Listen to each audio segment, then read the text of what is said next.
تسمع الإسلامية هي على أساس فيا ريت جميع الأعضاء يعني سيدة من مؤسسة المجتمع المدني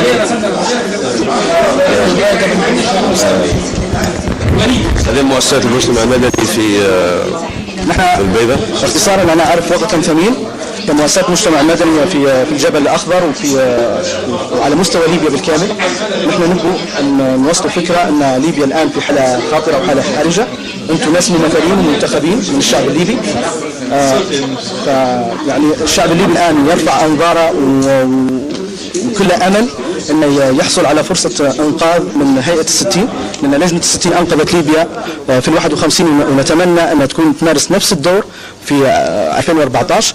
مؤسسات مجتمع مدني الآن مدينة البيضاء خرجت بالكامل. جبل الأخضر من جميع المدن الموجودة بالجبل الأخضر جت ووقفت وراء بيان مؤسسات مجتمع مدني ادعموه بقوة. وكان الهدف الأساسي عندهم أنهم يريدون الهيئة التأسيسية لصياغة الدستور لجنة الستين أن تقوم بمهام التشريعية في ليبيا، لأن المؤتمر الوطني فقد شرعيته بعد تاريخ 7/2. الشعب طالب بشيء فقدنا من الأرواح ما يكفي، فقدنا من الأطفال من النساء. الآن في حوادث كبيرة جدا، بنغازي تنزف، طرابلس الآن على المحك.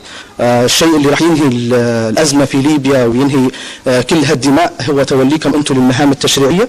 أنتم أساسا نحن المرحلة الانتقالية كان لابد أن ما تصلش للمرحلة يعني للتتابع هذا كله وندخل في مرحلة انتقالية جديدة. كان من المفروض أن المجلس الانتقالي شكل لجنة الستين وانطلقنا منها. ما دام انه وصلنا للمرحله دي نحن بنختصر على انفسنا الطريق وما ندخل في مرحله انتقاليه قادمه.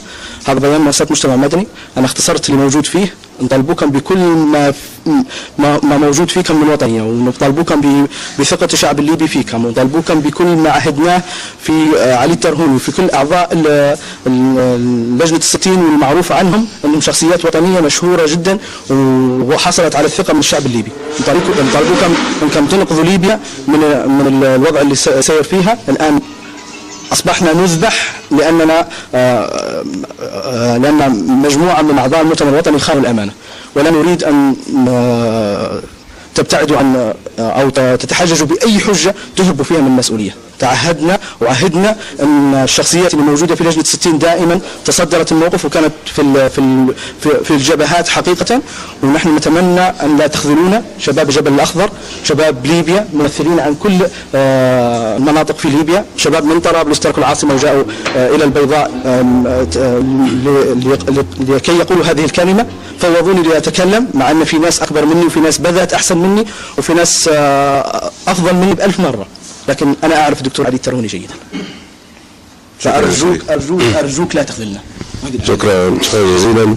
واللي في قلب ليبيا هو اللي في قلب هذه الهيئة، وبالتأكيد احنا سننظر وبدقة على كل هذه الآراء، وربي يجمعنا لما فيه خير وحماية هذه البلاد.